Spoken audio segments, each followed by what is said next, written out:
مرتے وقت انسان سب کچھ بھول جاتا ہے لیکن دو لوگوں کو نہیں بھولتا۔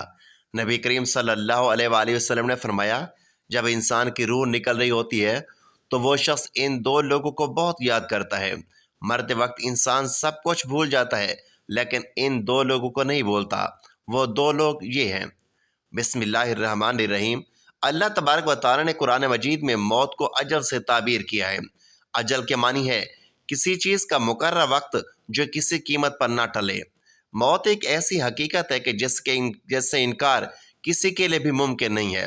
ہر ایک جانتا ہے کہ ایک دن اس کی دنیا میں زندگی کا تسلسل یقیناً ختم ہو کر رہے گا، اور جب اس کی موت کا وقت آئے گا تو دنیا کی کوئی طاقت اور اعلیٰ سے اعلیٰ سائنسی اسباب و وسائل اس کو موت سے نہیں بچا سکیں گے۔ قرآن مجید کی سینکڑوں آیتوں میں موت، حشر اور جنت اور دوزخ کی تفصیل کا ذکر کیا گیا ہے۔ ان لوگوں کو اس اٹل حقیقت کے لیے تیار رہنے کا حکم فرمایا گیا ہے۔ چند آیات ملاحظہ فرمائیں۔ ہر جان موت کا مزہ چکھنے والی ہے، اور تمہارے اجر پورے کے پورے تو قیامت کے دن ہی دیے جائیں گے۔ بس جو کوئی دوزخ سے بچا لیا گیا اور جنت میں داخل کیا گیا واقعتاً کامیاب ہو گیا، اور دنیا کی زندگی دھوکے کے سوا کچھ بھی نہیں۔ ایک اور ارشاد ربانی ہے، اور کوئی شخص یہ نہیں جانتا کہ وہ کل کیا عمل کمائے، اور نہ کوئی شخص یہ جانتا ہے کہ وہ کس سرزمین پر مرے گا۔ بے شک اللہ تعالیٰ خوب جاننے والا ہے۔ تم جہاں کہیں بھی ہو، موت تمہیں آ ہی پکڑے گی، اگرچہ تم مضبوط کیلوں میں ہو۔ پھر جب ان کا مقررہ وقت آ پہنچتا ہے تو وہ نہ ایک گھڑی پیچھے ہو سکتے ہیں اور نہ ہی ایک گھڑی آگے ہو سکتے ہیں۔ اور تم اس مال میں سے جو ہم نے تمہیں عطا کیا ہے اللہ کی راہ میں خرچ کرو، قبل اس کے کہ تم میں سے کسی کو موت آ جائے۔ پھر وہ کہنے لگے، اے میرے رب، تو نے مجھے تھوڑی مدت تک کی مہلت اور کیوں نہ دے دی کہ میں صدقہ اور خیرات کر لیتا اور نیکوکاروں میں شامل ہو جاتا۔ اور اللہ ہرگز کسی شخص کو مہلت نہیں دیتا جب اس کی موت کا وقت آ جاتا ہے، اور اللہ ان کاموں سے خوب آگاہ ہے جو تم کرتے ہو۔ یہاں تک کہ جب ان میں سے کسی کو موت آ جائے گی تو وہ کہے گا، اے میرے رب، مجھے دنیا میں واپس بھیج دے تاکہ میں اس دنیا میں کچھ نیک عمل کر لوں جسے میں چھوڑ کر آیا ہوں۔ ہرگز نہیں، یہ وہ بات ہے جسے وہ بطور حسرت کہہ رہا ہوگا، اور ان کے آگے اس دن تک ایک پردہ حائل ہے جس دن وہ قبر سے اٹھائے جائیں گے۔ لیکن اس کے مقابل یہ بھی ایک عظیم حقیقت ہے کہ موت جتنی زیادہ یقینی ہے اتنی لوگوں میں اس سے غفلت اور عدم توجہ پائی جاتی ہے، حتیٰ کہ مجلسوں میں موت کا ذکر تک ناپسند کیا جاتا ہے۔ یہ غفلت ایمانی تقاضوں کے بالکل برعکس ہے۔ مومن کی شان یہی ہے کہ وہ کثرت سے موت کو یاد کیا کرے، اور جہاں تک ممکن ہو آخرت کی تیاری کے لیے ہر وقت فکر مند رہنا چاہیے۔ قرآن مجید کی سینکڑوں آیتوں میں موت، حشر اور جنت اور دوزخ کی تفصیل کا ذکر کیا گیا ہے، اور انبیاء کرام کی بعثت کا اہم ترین مقصد بھی یہی تھا کہ انسان کو اس کے اصلی اور دائمی وطن سے آگاہ کر کے وہاں کی دائمی نعمتوں کا اسے مستحق بنا دیا جائے۔ اس حوالے سے چند احادیث ملاحظہ فرمائیے۔ حضرت ابو ہریرہ رضی اللہ تعالیٰ عنہ سے روایت ہے کہ رسول اکرم صلی اللہ علیہ وآلہ وسلم نے ارشاد فرمایا کہ لذتوں کو ختم کرنے والی چیز یعنی موت کو زیادہ یاد کیا کرو۔ حضرت ابو موسیٰ رضی اللہ تعالیٰ عنہ حضور نبی کریم صلی اللہ علیہ وآلہ وسلم سے روایت کرتے ہیں کہ آپ صلی اللہ علیہ وآلہ وسلم نے ارشاد فرمایا، جو اللہ تعالیٰ سے ملاقات کو پسند کرتا ہے اللہ تعالیٰ بھی اس سے ملاقات کو پسند فرماتا ہے، اور جو اللہ تعالیٰ سے ملنا ناپسند کرتا ہے اللہ تعالیٰ بھی اس سے ملنا ناپسند فرماتا ہے۔ یہ حدیث متفق علیہ ہے۔ حضرت ابی بن کعب رضی اللہ تعالیٰ عنہ سے روایت ہے کہ جب رات کا تہائی حصہ گزر جاتا ہے تو حضور نبی اکرم صلی اللہ علیہ وآلہ وسلم اٹھ کھڑے ہوتے ہیں اور فرماتے، اے لوگو، اللہ تعالیٰ کو یاد کرو، اے لوگو، اللہ کو یاد کرو۔ قیامت کا پہلا نفخہ آ چکا، دوسرا نفخہ اس کے تابع ہوگا۔ موت اپنی ہولناکیوں سمیت آ پہنچی، موت اپنی سختیوں سمیت آ چکی۔ رسول اکرم صلی اللہ علیہ وآلہ وسلم نے فرمایا، دنیا میں اس طرح رہو جیسے تم ایک راہ چلتے مسافر ہو یا کسی منزل کے راہی۔ حضرت عبداللہ بن عمر رضی اللہ تعالیٰ عنہ کہا کرتے تھے کہ جب شام ہو جائے تو صبح کا انتظار نہ کرو، اور جب صبح ہو جائے تو شام کا انتظار نہ کرو، اور بیماری سے پہلے صحت کو اور موت سے پہلے زندگی کو غنیمت سمجھو۔ یعنی دنیا کی عیش و عشرت میں کھو کر آخرت کو بھول جاؤ گے تو موت کے وقت پچھتاؤ گے کہ کاش میں نے آخرت کے لیے کوئی زد راہ جمع کیا ہوتا۔ اسی طرح بیماری کے عالم میں انسان انتہائی چاہت اور خواہش کے باوجود بہت سے کام نہیں کر سکتا، تو عالم صحت میں جب انسان کی ساری توانائیاں عروج پر ہوتی ہیں، وہ اعمال خیر کیوں بجا نہیں لاتا کہ بعد میں آپ کو افسوس نہ کرنا پڑے۔ اسی لیے کہا گیا کہ دنیا آخرت کی کھیتی ہے، یعنی دنیا میں ایمان اور عمل کی جو بھی فصل کاشت کرو گے آخرت میں اسی کا پھل ملے گا۔ ایک عورت نے حضرت عائشہ رضی اللہ تعالیٰ عنہ سے اپنے دل کی سختی کی شکایت کی تو آپ رضی اللہ تعالیٰ عنہ نے نصیحت فرمائی کہ تم موت کو کثرت سے یاد کیا کرو، تمہارا دل نرم ہو جائے گا۔ حضرت علی بن ابی طالب رضی اللہ تعالیٰ عنہ ارشاد فرماتے ہیں کہ قبر عمل کا صندوق ہے اور موت کے بعد اس کی خبر ملے گی۔ حضرت عمر بن عبدالعزیز کا معمول تھا کہ وہ علماء کو جمع فرما کر موت، قیامت اور آخرت کا تذکرہ کیا کرتے تھے۔ ان تذکروں کو سن کر سب ایسے پھوٹ پھوٹ کر روتے تھے گویا کہ ان کے سامنے کوئی جنازہ رکھا ہوا ہو۔ موت کو یاد کرنے کے بڑے فوائد ہیں۔ علامہ سیوطی رحمۃ اللہ علیہ لکھتے ہیں کہ بعض علماء سے منقول ہے کہ جو شخص موت کو کثرت سے یاد کرے اس کو اللہ تبارک و تعالیٰ 3 باتوں کی توفیق مرمت فرماتا ہے۔ نمبر 1، اگر اس سے کوئی گناہ ہو جائے تو وہ جلد از جلد توبہ کر کے گناہ معاف کرانے کی کوشش کرتا ہے کہ کہیں توبہ کے بعد موت نہ آ جائے۔ نمبر 2، موت کو یاد کرنے والا حرص میں مبتلا نہیں ہوتا بلکہ جو کچھ بھی اسے میسر ہوتا ہے اس پر ہمیشہ راضی اور خوش رہتا ہے، اور یہ قناعت اسے قلبی سکون اور دلی راحت عطا کرتی ہے، اور یہ سوچتا ہے کہ تھوڑی بہت زندگی ہے، جس طرح بھی گزر جائے گزار لیں گے، زیادہ فکر کرنے سے کوئی فائدہ نہیں۔ موت کو استخسار رکھنے والا شخص جب عبادت کرتا ہے تو پوری دل جمی کی 2 وجوہات ہوتی ہیں۔ اول یہ کہ اسے خطرہ رہتا ہے کہ پتہ نہیں آئندہ اسے عبادت کا موقع ملے گا یا نہیں ملے گا، لہٰذا ابھی اسے جتنا اچھا بنا لے غنیمت ہی غنیمت ہے۔ دوسرا یہ کہ آخرت کی یاد کی وجہ سے اسے عبادت پر ملنے والے عظیم اخروی بدلے کا کامل یقین ہوتا ہے، جس کی بنا پر اسے عبادت میں وہ کیف اور سرور نصیب ہوتا ہے جو الفاظ میں نہیں بیان کیا جا سکتا۔ ایک عربی شاعر کہتا ہے کہ میرے دوست، دنیا کے آرام اور عیش سے دھوکے میں مت پڑنا، اس لیے کہ عمر ختم ہو جائے گی اور عیش جاتی رہے گی۔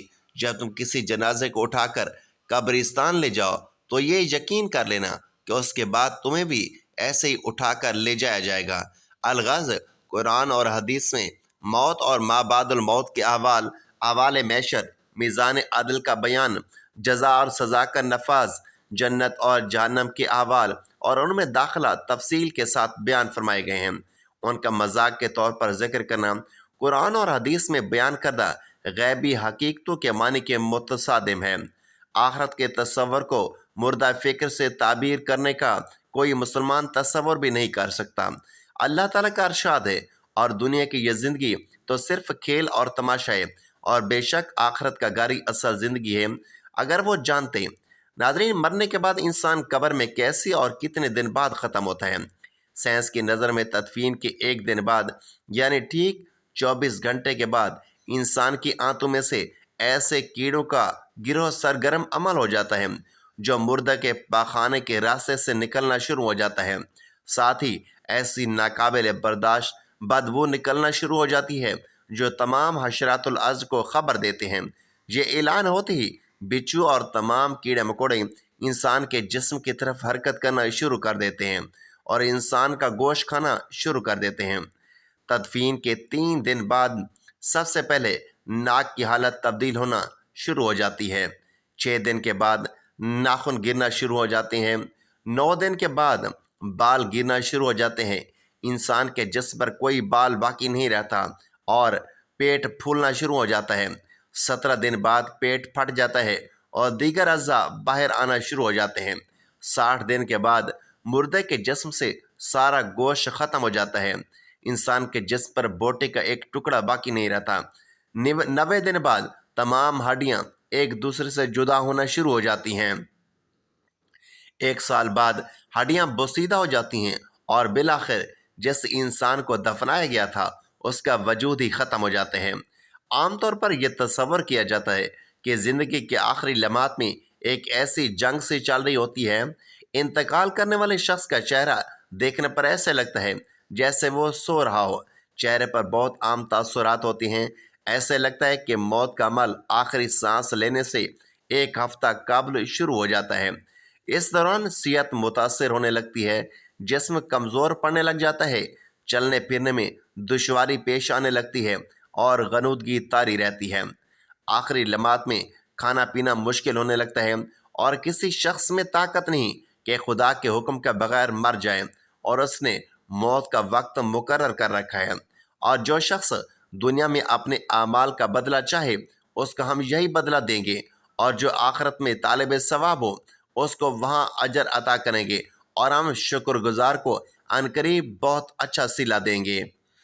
مرتے وقت انسان کے دل اور دماغ سے ہر چیز نکل جاتی ہے، وہ سب کچھ بھول جاتا ہے، اپنا مال و دولت، محل، عزیز و اقارب، رشتہ دار، سب کچھ بھول جاتا ہے۔ مگر مرتے وقت انسان دو لوگوں کو بہت زیادہ یاد کرتا ہے۔ دو لوگوں کو ہرگز نہیں بھولتا، ان کو سامنے بٹھا کر چیخنے کی کوشش کرتا ہے، ان کے غم میں رونے کی کوشش کرتا ہے، مگر رو نہیں پاتا۔ حضرت مولانا جلال الدین رومی رحمۃ اللہ علیہ فرماتے ہیں کہ میرے محلے میں ایک شخص زندگی اور موت کی جنگ لڑ رہا تھا اور مرنے والا تھا، موت کے بالکل قریب تھا۔ لوگ میرے پاس آئے، بولے حضرت ہمارا ایک شخص مرنے والا ہے، آپ آئیں، انہیں کلمہ پڑھنے کی تلقین کریں، قرآن پڑھنے کی تلقین کریں۔ حضرت مولانا جلال الدین رومی رحمۃ اللہ علیہ فرماتے ہیں کہ میں اس مرنے والے کے پاس پہنچ گیا، اس کے قریب بیٹھ گیا۔ اس کے پاس میں اس کے قریبی رشتہ دار، اس کے عزیز و اقارب بھی بیٹھے ہوئے تھے۔ اب اس مرنے والے کی آنکھیں چھت پر لگی ہوئی، کچھ سوچ رہا ہے۔ اللہ نے اسے بولنے کی توفیق دی تو وہ رو کر کہنے لگا کہ میرے بچے کہاں ہیں؟ اس کو نہ کمایا ہوا مال یاد آیا، نہ اس کو دولت یاد آئی، نہ عزیز و اقارب یاد آئے، یہاں تک کہ اسے اپنے ماں باپ بھی یاد نہ آئے۔ بس وہ کہتے ہیں کہ میرے بچے کہاں ہیں؟ بچے دوڑ کر آئے، ساتھ میں بیٹھ گئے۔ پھر کہتا ہے کہ میری بیوی کہاں ہے؟ بیوی دوڑ کر آئی اور ساتھ بیٹھ گئی۔ اب کہتا ہے تمہیں دیکھ کر میرا دل رو رہا ہے، میں سوچ رہا ہوں کہ میرے مر جانے کے بعد میرے بچوں کا کیا بنے گا۔ انسان جب مرتے وقت بچوں کو دیکھتا ہے، اللہ تبارک و تعالیٰ جب اسے دیکھنے کی توفیق دیتا ہے، اسے ہمت دیتا ہے، جب آخری بار بچوں کو دیکھتا ہے تو وہ بھول جاتا ہے کہ میرے مرنے کے بعد میرا کیا بنے گا، بلکہ یہ سوچتا ہے کہ میرے مرنے کے بعد میری اولاد کا کیا بنے گا۔ میرے مرنے کے بعد پتہ نہیں میرے ان بچوں کا میری طرح کوئی خیال بھی رکھے گا یا نہیں۔ اس کی آنکھیں رو رہی ہیں۔ بیوی کو نصیحت کرنے لگا، میں تو دنیا چھوڑ کے جا رہا ہوں، مجھ پہ ایک احسان کیجیے گا کہ میرے ان بچوں کو قرآن مجید کی تعلیم لازمی دیجیے گا۔ ان کے منہ سے نکلا اللہ کا نام میری قبر کو روشن کر دے گا، مجھے جہنم کی آگ سے، اللہ کے عذاب سے دور کر دے گا۔ ان کو دین کی تعلیم دینا۔ ایک دفعہ حضرت سیدنا موسیٰ علیہ السلام کا ایک قبرستان سے گزر ہوا۔ آپ علیہ السلام نے دیکھا کہ قبرستان کی ایک قبر کے اندر مردے کو دردناک عذاب دیا جا رہا ہے۔ مردہ عذاب میں مبتلا ہے، وہ چیخ و پکار کر رہے، اس کی قبر جہنم کے گڑھوں میں سے ایک گڑھا بنی ہوئی ہے۔ مردہ عذاب میں مبتلا چیخ و پکار کر رہا ہے۔ حضرت سیدنا موسیٰ علیہ السلام آگے چلے گئے۔ کام کرنے کے بعد واپسی جب اسی راستے سے گزرے تو آپ نے دیکھا کہ وہی جہنم میں جلنے والا شخص جس سے قبر میں عذاب دیا جا رہا تھا، اب وہ شخص جنت میں ٹہل رہا ہے۔ اس کی قبر جنت کا باغ بنی ہوئی ہے۔ آپ علیہ السلام نے دونوں ہاتھ اٹھا کر عرض کی، اے میرے مالک، تھوڑی دیر پہلے میں یہاں سے گزر رہا تھا، یہی قبر جہنم کے گڑھوں میں سے ایک گڑھا بنی ہوئی تھی۔ تھوڑی دیر کے بعد جب یہ جنت کے باغوں میں سے ایک باغ کیسے بن گئی؟ تو اللہ تبارک و تعالیٰ نے ارشاد فرمایا، اے موسیٰ، یہ شخص جب مرا تھا، مرنے سے پہلے اپنی بیوی کو حاملہ چھوڑ کر مرا تھا۔ بیوی کا ایک بیٹا پیدا ہوا، بچہ آج تھوڑا سا بڑا ہوا، اس کی بیوی نے بچے کو مسجد میں بھیجا۔ معلم صاحب نے اس بچے کو بسم اللہ الرحمن الرحیم پڑھائی۔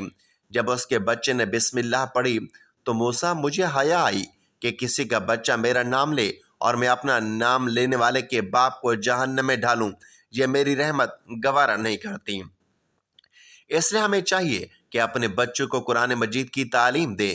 اگر تم چاہتے ہو کہ تمہاری قبر روشن ہو، عذاب تمہارے قریب بالکل نہ آئے، تو اپنے بچوں کو قرآن مجید کی تعلیم ضرور دینا۔ حضرت مولانا جلال الدین رومی رحمۃ اللہ علیہ فرماتے ہیں کہ وہ شخص توبہ کرتا کرتا یہ کہتا کہ میرے بچوں کو قرآن کی تعلیم دینا، ایک دم اس کی زبان لڑکھڑانے لگی، اس کا بدن کانپنے لگا، موت کا فرشتہ آ گیا روح نکالنے کے لیے۔ فرماتے ہیں کہ جب انسان کی روح نکلتی ہے تو اس کا منہ کھل جاتا ہے، دونوں ہونٹ ایک دوسرے سے جدا ہو جاتے ہیں، انسان کی روح انسان کے پیروں سے نکل جاتی ہے، اوپر کی طرف چلی جاتی ہے۔ جب دل اور پھیپھڑوں تک پہنچتی ہے تو یہ وہ لمحہ ہوتا ہے، یہ وہ وقت ہوتا ہے کہ جب انسان زندگی میں پہلی بار فرشتے اور شیطان کو دیکھتا ہے۔ یہ وہ مرحلہ ہوتا ہے جب انسان کے ایک طرف شیطان اس کے کان میں غلط مشورہ ڈال رہا ہوتا ہے اور دوسری طرف اس کی زبان سے اس کے عمل کے مطابق الفاظ نکلنے لگتے ہیں۔ اگر انسان نیک ہوتا ہے، اگر انسان نمازی ہوتا ہے، عبادت گزار ہوتا ہے، تو پھر اس کا دماغ اس کی زبان کو کلمہ پڑھنے کی تلقین کرتا ہے، درود پڑھنے کی تلقین کرتا ہے۔ اور اگر انسان نیک نہیں ہوتا تو پھر اس کا جو دماغ ہوتا ہے وہ عجیب سی ہیبت کا شکار ہو جاتا ہے اور انسان شیطان کے مشورے کو قبول کر بیٹھتا ہے۔ جب انسان شیطان کے مشورے کو قبول کر بیٹھتا ہے پھر کوشش کرتا ہے کہ کلمہ پڑھنے کی، لیکن کلمہ نہیں پڑھ سکتا۔ ناظرین، آج ہماری آنکھ کھلی ہے، آج ہماری سانسیں چل رہی ہیں۔ اس سے پہلے کہ یہ وقت گزر جائے، یہ زندگی کے لمحے میرے اور آپ کے لیے بہت ہی غنیمت ہیں۔ آخرت کے لیے کچھ اچھا کر لیں، مرنے سے پہلے قبر کی روشنی بنا لو۔ معلوم نہیں پھر فرصت ملے یا نہ ملے، معلوم نہیں پھر یہ زندگی کے لمحے ملے یا نہ ملے۔ تو ناظرین، غرور اور تکبر، گھمنڈ، دشمنی، حسد، بغض، جلن، عزت اور وقار، نام، عہدہ، بادشاہی، یہ سب کہاں جاتا ہے؟ سب کچھ خاک میں مل جاتا ہے۔ انسان کی حیثیت ہی کیا ہے؟ مٹی سے بنا، مٹی میں دفن ہو کر مٹی ہو جاتا ہے۔ 5 یا 6 فٹ کا انسان قبر میں جا کر بے نام و نشان ہو جاتا ہے۔ دنیا میں اکڑ کر چلنے والا، اپنے آپ کو طاقتور سمجھنے والا، دنیا پر حکومت کرنے والا، قبر میں آتی اس کی حیثیت صرف مٹی رہ جاتی ہے۔ لہٰذا انسان کو اپنی ابدی اور ہمیشہ کی زندگی کو خوبصورت اور پرسکون بنانے کے لیے ہر لمحہ فکر کرنی چاہیے، اللہ کو یاد کرنا چاہیے، ہر نیک عمل اور عبادت میں اخلاص پیدا کرنا چاہیے اور خاتمہ بالخیر کی دعا کرنی چاہیے۔ مرتے وقت انسان سب کچھ بھول جاتا ہے، لیکن ایسی 2 ہستیاں ہیں جسے انسان مرتے وقت ہرگز نہیں بھولتا۔ انسانی جسم لافانی نہیں ہے، یہ زمین پر ایک مدت سے زیادہ نہیں رہ سکتا۔ عام طور پر جسم زمین پر کئی رنگ بدلتا ہے، بچپن سے جوانی اور جوانی سے بڑھاپا، یہ تمام علامات موت کی طرف بڑھنے کی خبر دیتی ہیں کہ وقت بہت قریب آ گیا ہے۔